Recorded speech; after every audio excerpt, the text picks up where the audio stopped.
This aerial in bronze is a sculpture so near and close to my heart. It's an emanation of a long-held dream of creating something that speaks through an emanation. By that I mean this sculpture comes forward in billows of glory of gold and metal, and comes to signify something more than its shape or its form.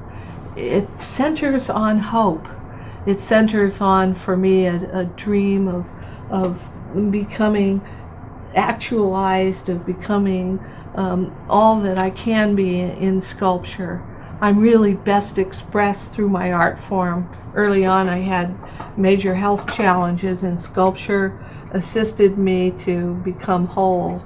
The sculpture here, this aerial, is part of the main altar. It actually was the very first angel, the very first angelic vision that I had as the first angels created for the history of Los Angeles. It's a commission that was conceived in 1831 by Pio Pico and wasn't realized till I was given the commission in the year 2000 to create the angels for the great main altar of the Cathedral of Our Lady of the Angels in downtown Los Angeles.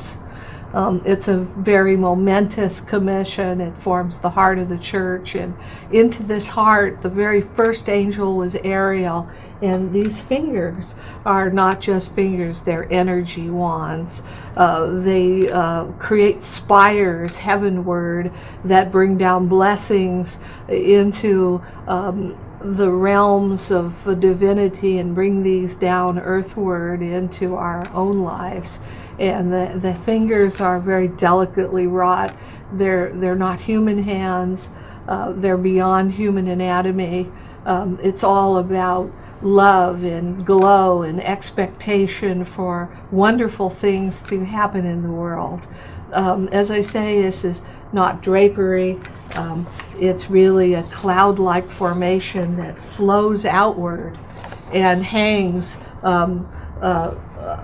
very weighty metal on just a little tiny finger of mortise that flows out and right through the span of the wing and the grace of the knee, and all of this cloud-like metal that vapors into an uplifted countenance filled with love and assurance. All those beautiful things that surround me in sculpture when I make my art. I think of my father, I think of Rodin.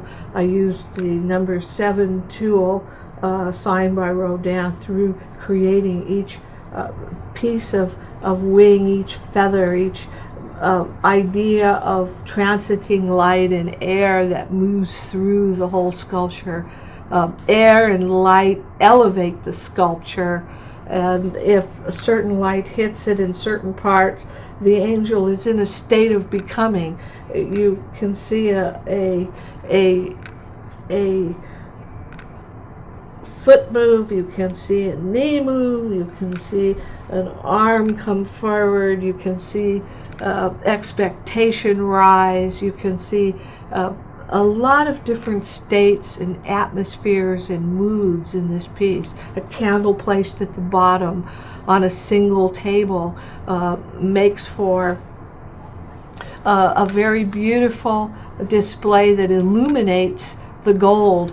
The gold on it is the historic Fournier patina, and the Fournier patina in this piece celebrates the gold ore that's contained in the bronze that I pour, but it also, the effect of it is seeking to contemplate the main altar and its gold bullion.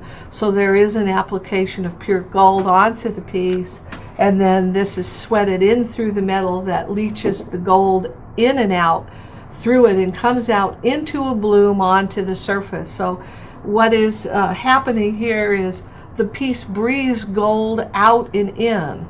It takes precious ideas and precious ores and precious connections, such as the Fournier patina that was handed to me through Rodin, such as the tools that were given to me by my father. And in the back of the piece there is the seal, the Rodin Marque de Fondeur, the Snowden Eberhard Rodin, which marks this as an original.